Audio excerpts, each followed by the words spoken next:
recorded live at 4ZZZ Studios, Meanjin, Brisbane. On 102.1 FM. And broadcast across Australia on the Community Radio Network. You're listening to Zed Games. Zed Games brings you the best in gaming news, reviews, community and culture. Want to reach out? Share your hot take? Or do you just want to share your favourite game? Find us on socials at ZED Games AU.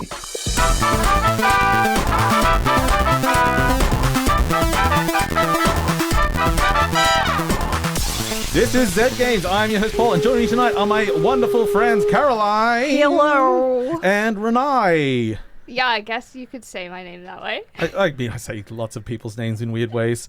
It's a way of showing familiarity and also a disrespect to their personhood. Yeah. Yes, how is everyone? Caroline's done very well, arriving as the intro was playing. So they're obviously very relaxed. They're calm. Oh, yeah. They're here. I'm great. I love the buses. Woo! I'm a big bus fan.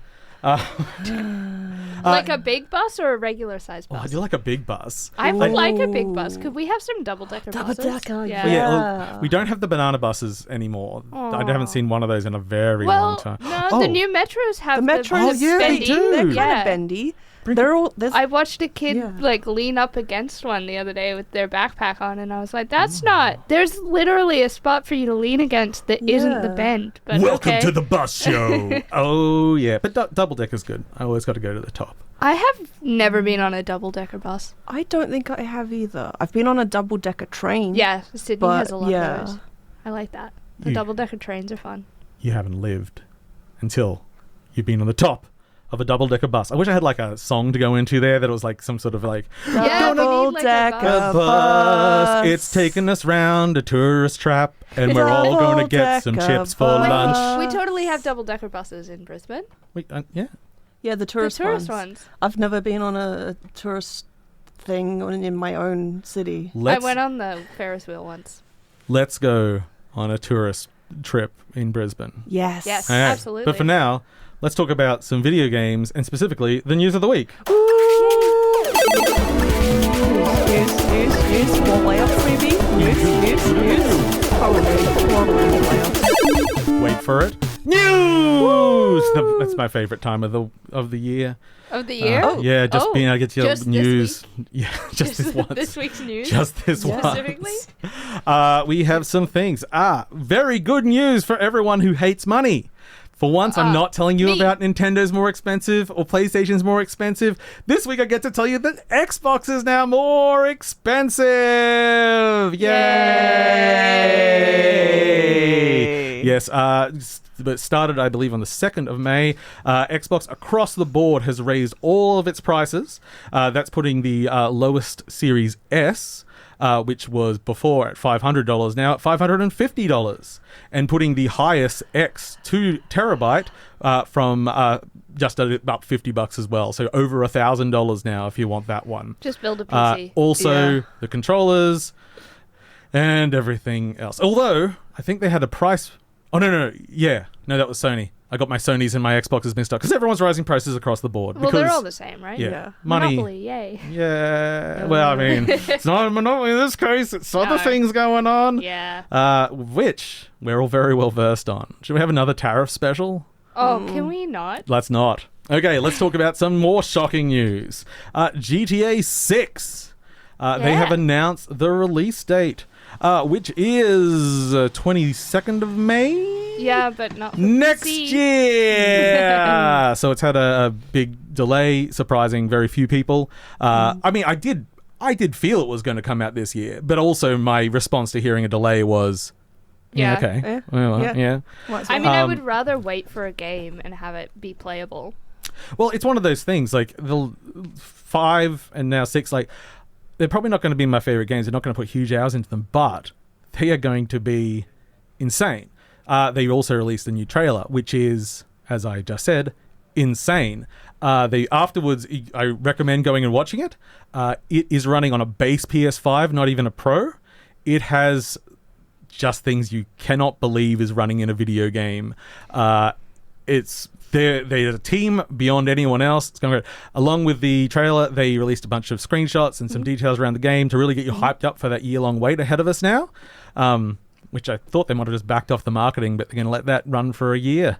So I guess it'll be like a year and a half since they've had the first trailer, and get those expectations really, really high. I mean, they don't need to. They're just going to.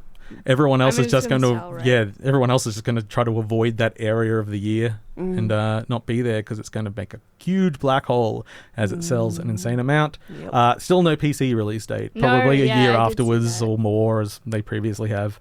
It's never hurt them before. Why would it hurt them now? True. Yeah. Why would we hurt? Oh, I've lost me games list. No. My news list is back. Okay, we've also had an announcement of the remaster of Gears of War, and Ooh. surprising some people that haven't been paying attention, it's coming to PlayStation as well. It's coming to PC, PlayStation. Release date, I think of note in that is missing, coming to Switch 2. I will put, I don't know, I'm not a big better, $10 on it. It's going to come to Switch 2. It's just that this release date's before the Switch 2 release date, and it'll probably be a little bit delayed. Yeah. Because there's no real reason why it wouldn't be able to run on that. They'll probably do the whole trilogy, if not more, and then we'll get the new Gears of War. I think it's still scheduled for this year as well. Yeah. Now, we're all art lovers here. Yes. Yes. Allegedly. We like to hang out at the Louvre quite a lot. Oh, Yeah, yes. yeah, sure, I've yeah. definitely been there. Yeah. Yeah. So That's the one on top of the museum in Brisbane, right? That's that weird pyramid there. The Louvre Nintendo DS interactive Louvre tour yes. has been running for 13 years. You could take in your DS and you can get all your like audio guides and everything through it. They're stopping the service. So if you missed out, if you didn't get in there, That held on a long time after the DS. pretty good. Was discontinued though. Yeah. To be fair, because I was gonna say, like I would do that, but my DS bricked itself. So yeah, I mean, I assume everything would just use phones these days and have the exact same information on it. But But I want to bring an additional console. Another thing with you, me. with Friends Pass. Yeah. exactly. Yeah. Friends Pass, woof. Get some art friends in there. In other, I suppose, legal news at this point, Fortnite is actually coming back to iOS in the US. Basically, they were really, really naughty. To the extent of lying to a judge, and as in Apple, lying to, and perhaps going to be up on some sort of perjury charge over it. Well, I mean, that's what happens when you lie in court. Yeah. Sometimes it happens. Sometimes. To But they certain catch people. you. I mean, Yeah, no, not always. if you're a actually. certain person, I'm sure you can get away with it. Yeah. But What kind of person? I A don't tall know. person? No, I don't Definitely actually not know. me. A round person? Round, yes, kind of like a fruit. Oh, lovely. Okay, some quick game releases coming out tomorrow is Revenge of the Savage Planet, which I'm very excited for, and actually has a lot of hype, which kind of surprised me because I didn't think the first one was that big of a deal, but people are on board. I loved it. I'm looking for Sometimes that. It happens. First game was good. For our freaks, we've got a new Sonic game coming out. No, Sonic Rumble. It's their take on Fall Guys. absolutely not. Oh, I mean, that- actually, oh. you know what? Yep. No. That's for PC and mobile just devices. do skins in Fall mobile Guys. devices. Hey, Yeah. okay, Yeah. I'm back on my mobile gaming train. Sweet. And the Midnight Walk, which is that very cool looking claymation freaky game, Hold on, I'm which is Googling. both PS5 and PC. But on PS5, it also does VR. And I really, really want to see those fingerprints real up close and freaky creatures getting all over Can I me. come borrow your VR? I've stuff? already lent it to somebody else who'll be reviewing that game, hopefully next week. Well, Uh-oh. I'll just get it on the PC. That's fine. Yeah. And so next on May the 15th, we've got Nubs Arena, a little party game coming to PC, and I think that's pretty much all of it. Yeah. Yeah. There might have been something else I'm forgetting. What could it be? I don't know.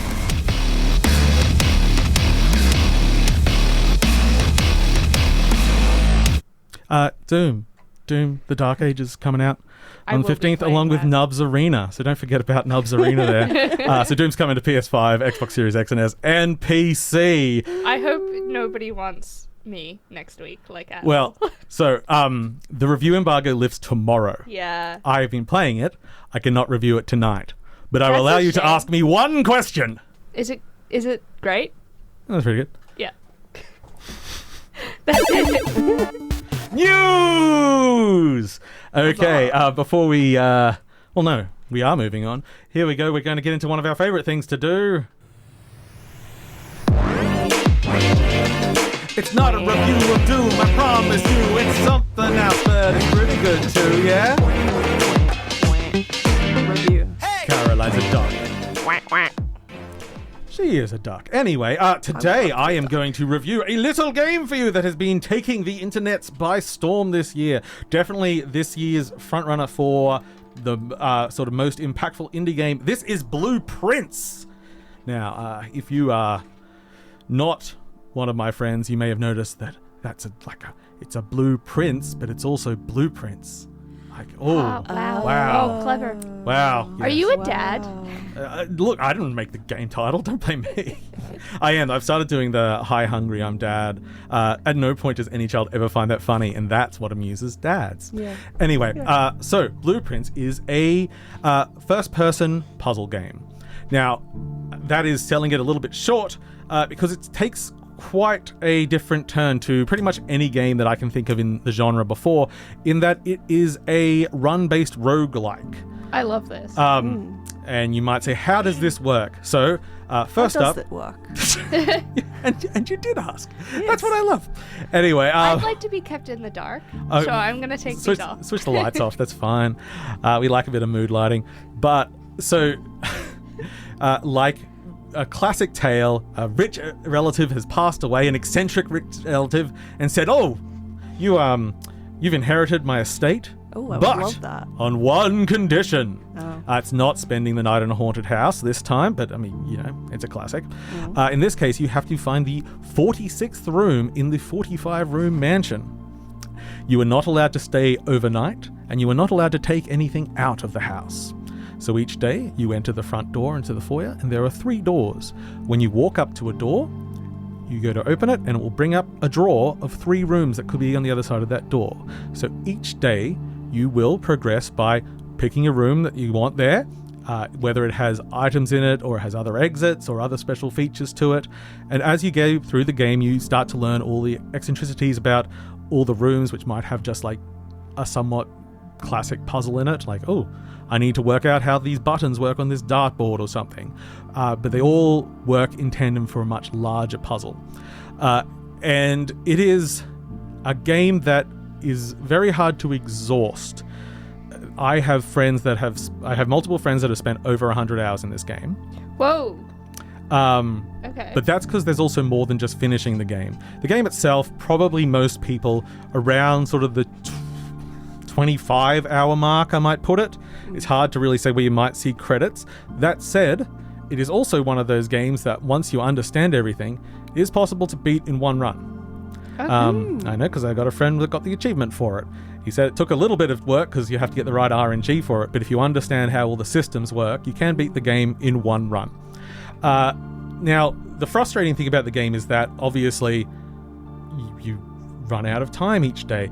There's a few resources in the game. You start with steps, so you can walk. Each time you walk into a room, you lose a step. Mm-hmm. And anytime you're passing between 2 rooms, you lose a step. So if you run out of steps, day's over. Also, some doors are locked. You need keys. Also, when you're drawing rooms, they might need resources to draw them. So they might have money or key or gems or something like that. So it's steps, keys, money, and gems. And then there's certain rooms where you can exchange some for others. But also, as you learn the game more, you will get more power over controlling those resources.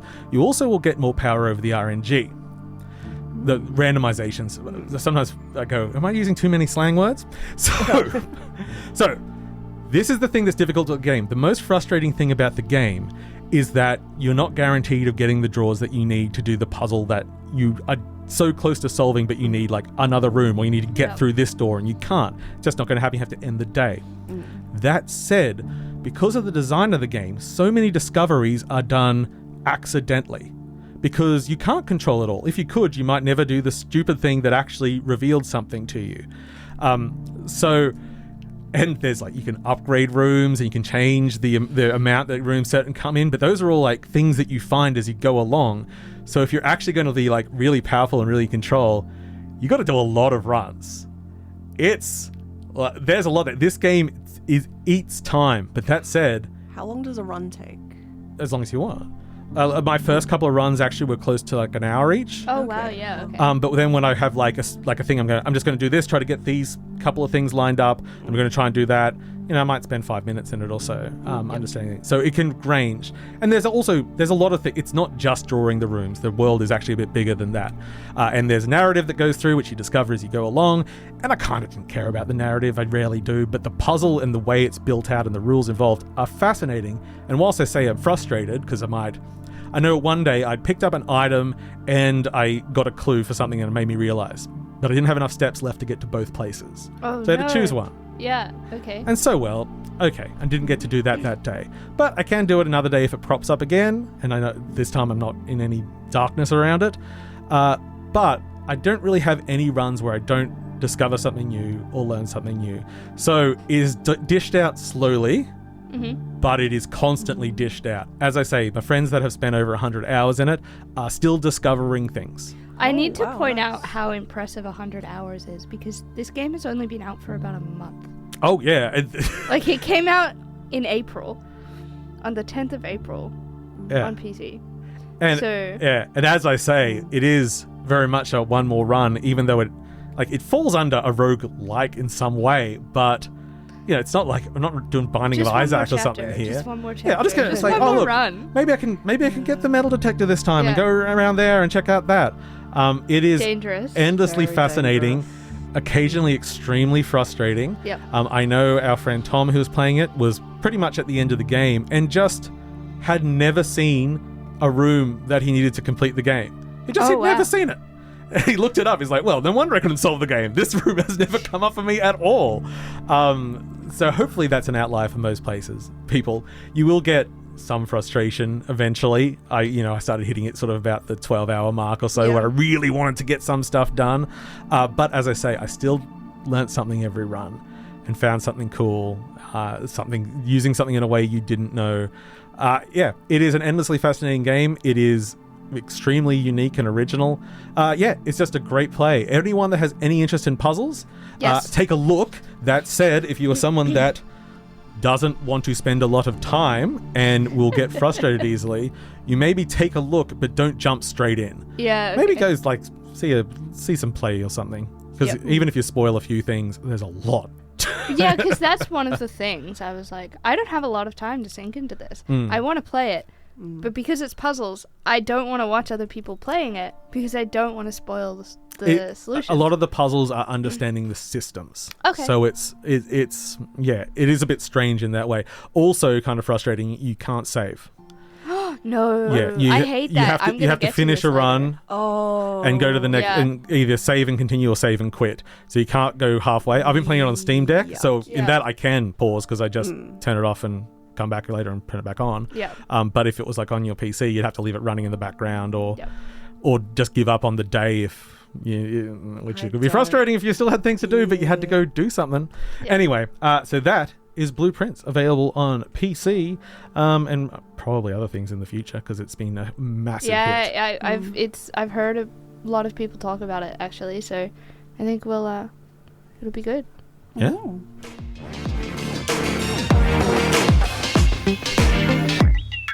It wasn't a review of Doom. Quack. Back to the quacker. A weekly dose of science on 4ZZZ is now available as a podcast. I learned that you can hear the difference between different water temperatures when they're poured. I'm going to pour one after the other into a different glass, and you have to tell me which one is which temperature. I've got a hot and a cold. Right, here's the first one. Any thoughts? Yeah, I'm saying cold. It sounds cool. Yeah. Yeah? Okay. Here's the second one.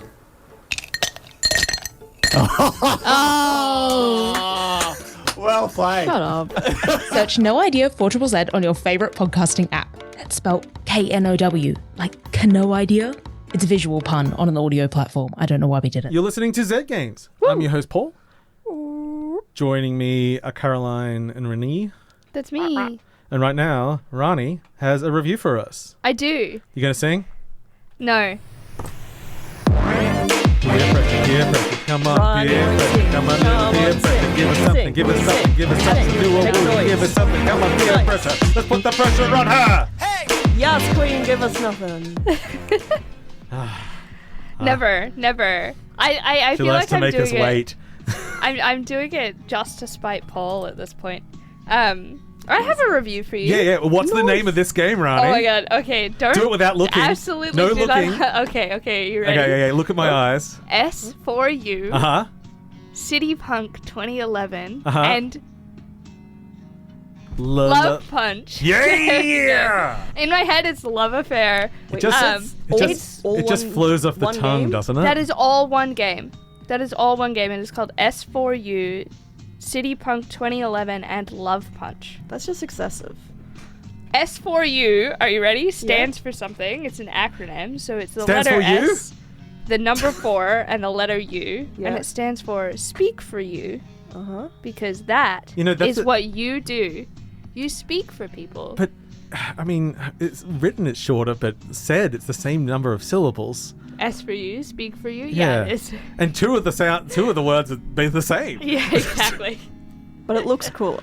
It does. It looks cooler, and the fact that it is called S4U does fit in with the vibe of this whole thing. What kind of video game is this? It's a visual novel. Immersive simulator. Oh, yes. Also, and I think this is a stretch, okay? It's a typing simulator. Oh, I mean, that I do remember watching the trailer now, and that was the part that excited me. Yeah, you don't actually get to type that much. I take the boomer approach of 2 index fingers, type, enter. There was a typing horror game that I really like the demo of, and you type it, but you don't actually, you just have to hit keys. Yeah, that's what you're doing in this game. Yeah, that's what you're doing. Love it. You're just hitting keys. And the game has this yeah. lovely, clacky keyboard sound because all of the visuals are sort of retro computer, old school clacky keyboard. The beige. Yeah, you're talking about my midlife, you know what the aren't you? beige. Yeah. I'm looking at Paul and I'm going, this is what you had in high school. I've seen the photo. The beige is coming back. The beige is coming back. Didn't I tell? I texted you a year or two ago, being I want a beige computer. I've seen some hot beige builds recently. Yeah. Anyway, okay. So it's a visual novel. So it's heavily narrative based, and it's described as a modern adventure of young adults seeking love and meaning. And that's in there. Remember when we were talking about how you couldn't save the game? Mm-hmm. You can't just pause and save the game at any point in this. You have to actually complete the day as well before you are allowed to save. And even then, it tells you that the day is over, and it'll be like, oh, close the console that you're typing in and save. And then it'll pop up with something else that you have to do before you can even save the game for yourself. So you log on each day as Mickey. Mouse? And Mickey... No, M-I-K-I. Okay. Okay, cool. You're with me? Yes. You log on as Mickey. Mickey is an architect by day, I think. That's what I'm gathering, an architect by day. And a... Lover at night. No, a speak for you... Oh. person by night. I can't remember exactly what it's called. Okay, all of my notes got deleted, so I'm winging That's right. this. Just use your brain. We're in the mode. We're in the moment. Let me speak for you. Let me speak for you. I'm short. So people thank you. I'm very short. People will hire your services to where you speak on their behalf to either. I feel this is the selling point we need. I'm trying to figure out how to say this nicely and in a family appropriate way. No, you're talking for incels. You're talking for your clients, and the first mission you get, for example, is that you get to tell someone's boss to get stuffed. Yeah, but you have to do it without them losing their job. Okay. So what happens is you're typing. You just click on the keyboard, and it gives you some options. It'll give you a couple of different dialogue options that you get to choose. Each of these options have consequences, right? So you can tell this boss to get stuffed. You can, straight up, you can reveal the boss's messages to the work group chat. You can be super apologetic and essentially roll over. Woof. You're hired, right? Yes. Your main goal here is to save $50,000. I can't remember why. I'm not paying that much attention, I guess. Getting a skateboard. Yeah. It's a great skateboard. I think it's to move. Buying an Xbox after the price hike. Yeah. It's for buying an Xbox. All right. So you can, the first time I played this game, I didn't know about the you can't just save whenever you want sort of thing. I had to leave. I had to go somewhere, so I had to close down the computer. I crushed it the first time I did this first mission, I guess. And I crushed it. They gave me extra money. They loved how I told their boss off. I revealed their boss's shenanigans to the entire company, didn't get them fired, somehow got them a raise. I don't even know. Wow. Next time I logged on to play it, I didn't realize, because some of your dialogue is timed. Some of them are quick time events. I didn't quite realize that, and I blitzed through some of the dialogue, and I got the bare minimum, that the agreed upon charge for that. And so, okay, cool, fine, whatever. I didn't get my big payout. Cool. Now I know the consequences that I'm facing, so now I feel the pressure. I think the next client that you engage is a girl who thinks that her boyfriend is cheating on her. He's not her boyfriend. Oh. So you have to figure out the context clues from the chats, right? You log in as them, and then you have to sort of chat to everybody while also managing your own life. So your boss is expecting you to apply for some kind of architecture award, and there are 2 different architecture awards that you can apply for. Oh, of course. Then you also have to make the design. There are a lot of moving parts here, and I haven't even gotten to the bit where once you log off from your computer in-game, you're shot out into the world, and it's a side-scrolling platformer where you get to do a couple of things to end your game, and it's in these moments where you get to interact with some of the people that you've been spoken talking for and speaking to, speaking to as somebody else. Look, it's an easy time sink. And I logged on to play today. I opened it up to play some today when I should have been working, I guess. And very fitting, I feel. And I was sitting there, and I was already flustered and overwhelmed, and all of a sudden all of these notifications of messages are coming to me in-game, and I'm getting flustered and overwhelmed. And I was like, this is really not a good game for somebody who really hates lots of notifications. Yes. My phone is always on Do Not Disturb. So I'm finding it really interesting, but I am also finding it hard. The narrative is kind of overwhelming. I love the sound of it. I love the look of it. It's got that retro pixel arty feel. And very lo-fi beats background. It's very lo-fi. Yeah, it's lo-fi beats to study to, It's lo-fi beats to take over the world too. Lo-fi beats to have an anxiety attack too. Exactly.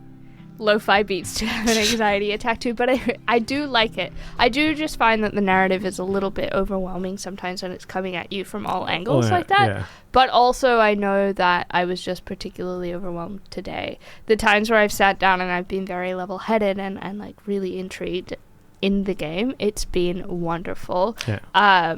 Sometimes the pacing gets a little bit off. Yeah. Sometimes it's too quick, there's too much happening, and then sometimes you're just kind of sitting there. Look, what do I do? Yeah. I'm clicking around. Yeah, how long would a day take?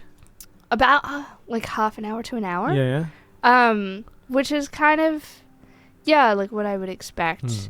Some of the days are quicker, maybe 15 minutes, and some of the days are an hour. Yeah. I think it's fun. I got it on review, so I was given the key for it. And I'm having fun with it. I do really just enjoy sometimes when I'm waiting for things to load, I'll just hit the keys on my keyboard so that it triggers the clacky sound in game, and it calms me down. Oh, and there's also a demo available for it. Yes. Yeah. So on Steam for about $20 Australian. Yep. Oh, that's not bad. Yeah. I did as soon as you got the concept out, it was just very exciting suddenly. Oh yeah. Oh yeah, I get it. I get the idea. Yeah. And that brings us to the end of S4U, CityPunk 2011, and Love Punch. Woo!